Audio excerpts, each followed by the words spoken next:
lamang ang pamilya nila Maricel at isang PWD na single mother ang ina niya.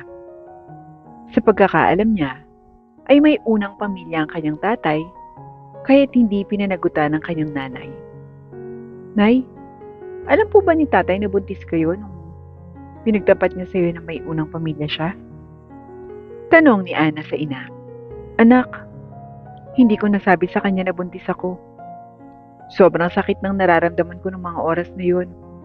Kaya't mas pinili ko na lamang na hindi sabihin ang tungkol sa pagbubuntis ko. Paliwanag ni Lolit na nanay ni Maricel. Ganun po ba, Nay? Sige po, hindi ko na po kayo kukulitin tungkol kay tatay. Basta, masaya po ako na kasama ko kayo. Sabay apos dito. Nang mga panahong iyon, ay nag-aaral siya sa elementarya at nasa baitang 6 na. Tanging pagtitinda lamang ng gulay ang ikinabubuhay nilang mag-ina. Kaya't duda siya kung makakapagpatuloy pa siya ng high school. Congratulations, anak! Graduate ka na ng elementary. Napakagaling at napakasipag mo. Bati sa kanya ng kanyang ina. Oo naman, Nay. Manang-mana po ako sa iyo eh. Salamat po sa lahat ng pagsasakripisyo ninyo. Ano ka ba, anak? Responsibilidad ko ang pag-aralin ka. Kaya huwag kang mag-alala. Igagapang ko ang pang-high school mo. Para kahit man ng high school makatapos ka rin. Nakangiting sagot nito. Nay, maraming salamat po ah. Mahal na mahal ko po kayo. Habang nakayakap naman ang ina. O siya, kumain na tayo. Nagluto ako ng kalahating kilong pansit. Mabutit nagbigay ng pangrekado ang tita mo. Kaunti lang naman ang dinagdag ko. Ani Lolit. Salamat po na isa papansit. Wala yun anak. Lahat ay gagawin ko para sa iyo. Anak kita eh. Pagkatapos nilang kumain, ay nagkwentuhan lamang ng sandali ang mag-ina. Nay, salamat po ah. Sunod na pasukan, high school na ako. Wala yun anak. Mahal na mahal kaya kita. Kay talaga, Nay.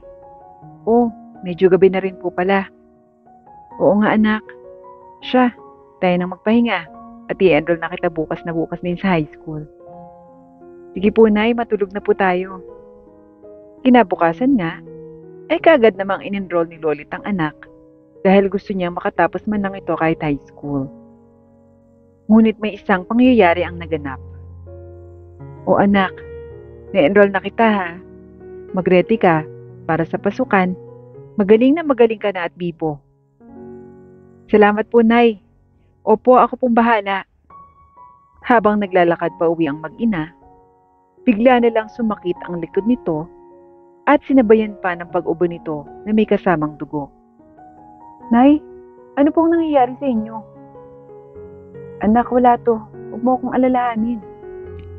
Nay, hindi. Halika na po. Dadalhin ko kayo sa pinakamalapit na ospital. Kaagad namang humingi ng saklolo si Maricel at nadala ang nanay niya sa pinakamalapit na pagamutan.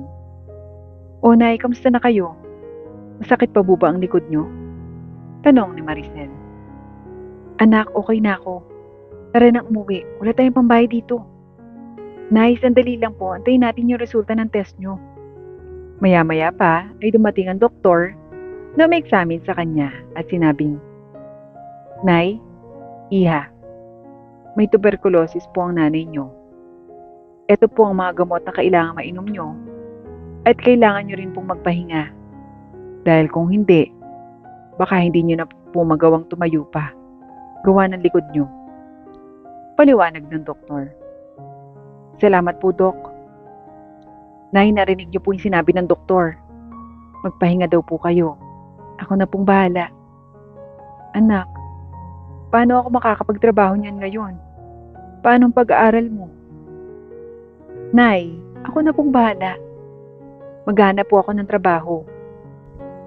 Okay lang naman po sa akin kung titigil muna ako mag-aral, Nay. 17 anyos na naman po ako. Susubukan ko pong maghanap ng trabaho para makabili tayo ng gamot niyo. Anak, napakabata mo pa para magtrabaho. Pasensya ka na napakahina ng nanay mo. Nay, huwag niyo pong sabihin yan. Malaki po ang ginawa niyo para sa akin. Kaya ngayon, ako naman po ang mag-aalaga sa inyo at maghahanap po ako ng trabaho. Nakauwi naman sila ng bandang katanghalian. Kaya't pagka-uwi sa kanilang bahay, nadat na nila doon ang tita niya, ang kapatid ng mama niya, na hinihintay sila. Oh, mabutit dumating na kayo. Kumusta ka na, Lolit? Okay naman ako. Magpahinga daw, sabi ng doktor. At saka nagbigay po ng reseta yung doktor, tita. Kailangan daw pong mabili ang mga ito. O sige, ako na munang bibili. Sagot nito. Salamat po, tita. Pero magtatanong na rin po ako, baka may alam po kayong trabaho na pwede kong pasukan. Tanong ni Maricel. Sige. Itatanong ko sa kaibigan ko. Baka may alam siya. O bibili na muna ako ng gamot ng mama mo. Pahinga lang muna kayo dyan. Paalam ng tita niya.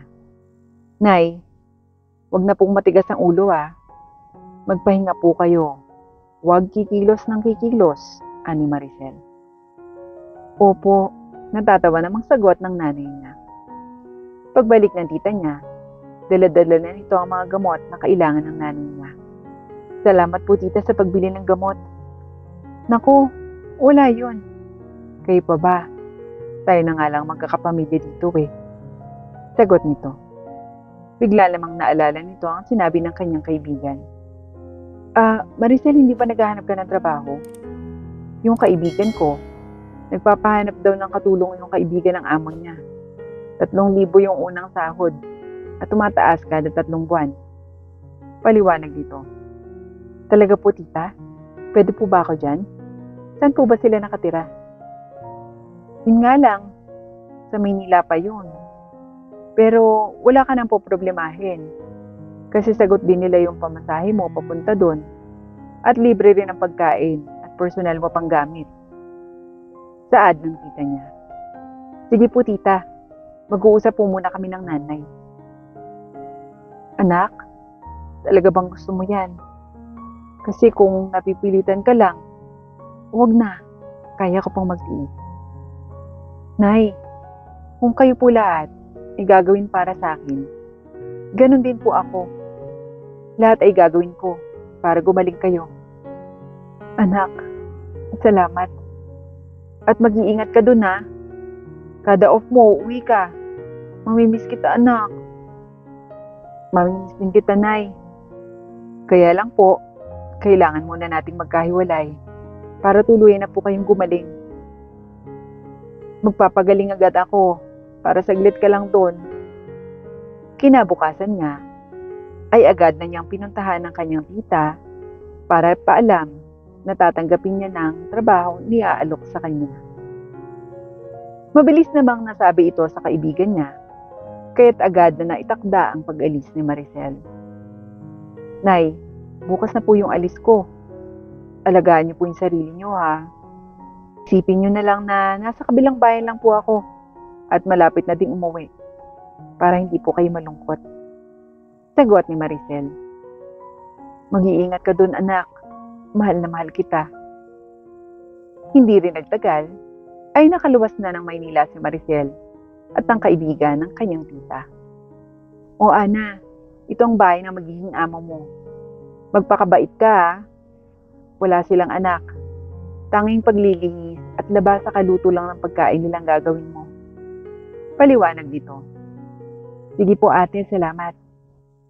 Kaagad naman silang pumasok sa loob ng bahay at nakaharap nila ang mag-asawa na magiging amo niya.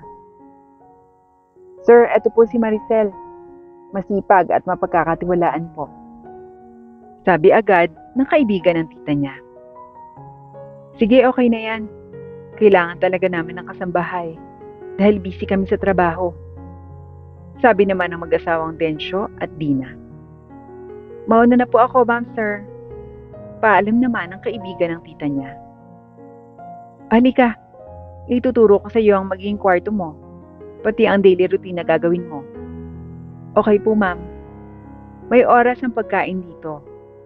Hindi mo pwedeng pakialaman ang mga pagkain na hindi bukas at ayoko ang malikot ng kamay. Paliwanag pa nito. Opo, ma'am. makakaasa po kayo sa akin. Sagot naman ni Maricel. Kaagad namang nagsimula sa kanyang trabaho si Maricel. Naglinis na muna siya sa mga sala at kusina. Dahil sa tagal na hindi nalilinisan, ay kumapal na ang dumi ng mga ito. Ganoon din ang mga kasangkapan na matagal nang hindi nagagamit. Maya-maya nga ay nakaramdam ng gutom si Maricel. Ngunit mahigpit na sinabi ng amo niya na ang lahat lang ng bukas ang maaari niyang galawin. Ayun, nakita niyang may bukas na chicherya at isang soda, kaya't dali-dali na siyang kumain. May bigla namang tumawag sa telepono. Hello? Sino po ito? Ako to, Maricel. Si Ma'am Dina mo. Magluto ka ng pagkain, ngayong lunch. Uwi kami ng sir mo. Sigaw nito na mukhang mainit ang ulo. Okay po, ma'am. Kaagad na nagluto si Maricel ng adobong manok at sinigang na baboy dahil nakita niyang bawas na naman ito. Maya-maya lamang ay dumating na ang mga amo niya. Palagi naman ikaw ang tama. Ikaw ang magaling magdesisyon. Puro ka trabaho. At ngayon mag-a-abroad ka pa? Paano naman ang gusto kong pamilya? Sigaw ni Densyo. Ano ka ba? Para sa atin naman ang ginagawa ko. Kala ko ba naiintindihan mo? Oo, Dina. Nung una, iniintindi kita. Lahat. Pero ngayon, ilang taon pa. Palala ng palala. Puro na lang para sa iyo ang mahalaga. Ni hindi mo nga ako mabigyan ng anak. Sigaw naman, babalik ni Densyo. Isang malakas na sampalang ibinigay ni Dina matapos ang salitang binitawan ni Densyo. Akala ko ba naiintindihan mo? Pinakasalan mo ko. Alam mo, hindi ko na kayang magbuntis dahil sa aksidente ko noon. Ewan ko si Densyo. Mga pagtatalo na nakita at narinig ni Maricel hanggang sa mapansin siya ng amo niyang babae. Ano Maricel, nakaluto ka na ba? Opo ma'am. Tinikman naman ito ang luto niyang adobo. Ano ba to? Napakaalat. Saka pang tanga ka. Sabay hagi sa kanya ng Tupperware na pinaglalagyan ng ulam. Umiyak lamang noon si Maricel dahil sa mga nangyari. Nakita naman yun ni Densyo, kaya tinulungan siyang ayusin at linisin ang natapong ulam sa kanyang katawan at sa sahig. Pasensya naman Maricel. Umiiyak lamang si Maricel. Nakita naman ni Dina ang ginawang pagtulong ni Densyo dito, kaya't lalong uminit ang ulo niya. Walang iyakang babae ka. Nilalandi mo pang asawa ko. Matapos na matikman ko yung luto mong maalat. Sabay sampalat sa bunot nito at walang awang kinaladkad, palabas at pinalayas. Ma'am, tama na po. Umiyak na si Maricel. Lumayas ka. Lumayas kahit kung babae ka. Wala namang nagawa si Maricel kundi ang umalis. Kahit wala naman siyang ginagawang masama.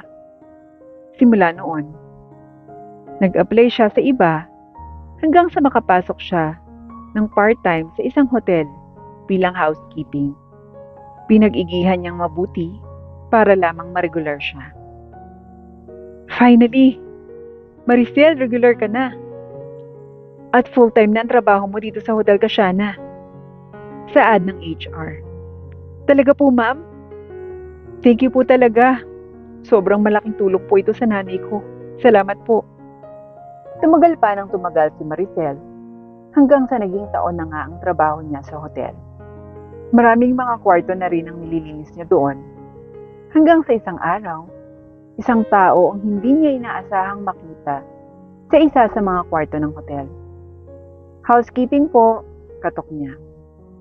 Pinagbuksan naman siya ng isang mahinang babae na may sakit dahil sa mukha nito na naninilaw na. Pasok, pakilinis mabuti ha. Pati yung CR, pati yung kama. Salamat. Okay ma'am.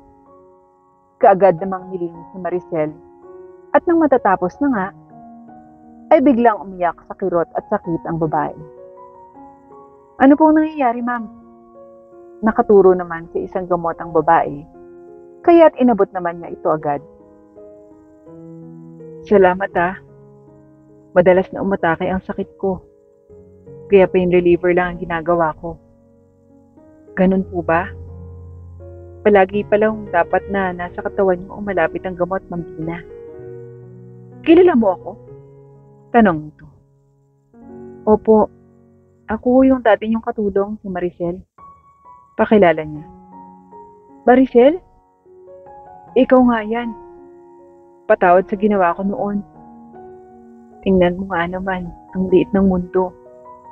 Makikita pa pala ulit kita. At ikaw pa ang tutulong. Naiabot ang gamot ko. Kung hindi, baka wala na ako dito sa sobrang sakit. Sana, patawarin mo ako nung sa ginawa ko ng pananakit sa'yo. Ma'am, wala na po yun. Matagal na pong lumipas yung mga ilang taon na. Ang gawin niyo po ngayon, magpagaling po kayo para naman mailibre niyo ako ng isang beses ng pagkain. Pinong sagot niya dito. Sige, ililibre kita, Maricel. Salamat sa pagpapatawad mo sa akin talaga. Naiiyak na sagot ni Dina. Opo, ma'am. Nasaan po pala ang asawa niyong si Sir Dencio? Matapos ang insidente natin, ilang buwan lamang, iniwan na niya ako. Sumama sa ibang babae. At balita ko ngayon, may anak na siya. Masaya ako para sa kanya. Habang tumutulo ang luha nito. Naku ma'am, tama na po. Huwag na po kayong umiyak. Kaya nga po dapat palalo kayong magpalakas. Ibig sabihin lang po nun, binigyan pa po kayo ng oras para sa sarili niyo po. Kaya dapat alagaan niyo po yung sarili niyo. Dahil habang buhay, may pag-asa ma'am. May bagay talagang nangyayari. Kasi yan ang magpapatibay sa atin para sa susunod pa nating mga dagok sa buhay. Salamat talaga. May nakausap ako ngayon. Hayaan mo, magpapalakas ako para matuloy naman ang paglibre ko sa iyo. Bigla namang nag-iba ang mood ni Dina matapos marinig ang mga sinabi ni Maricel. O ayan ma'am, mas bagay po sa inyo ang nakangiti. Salamat. Sa kabila ng masamang ipinakita ko sa iyo, mabuti pa rin ang ipinakikita at pinararamdam mo sa akin na. Wala po yun ma'am. Unti-unti namang naging maayos ang kalagayan nito, maging ang nanay niya. Hindi nagtagal, ay gumaling na sa TB na sakit nito ang kanyang nanay, kaya't puno ng pag-asa at saya ang buhay ni Maricel.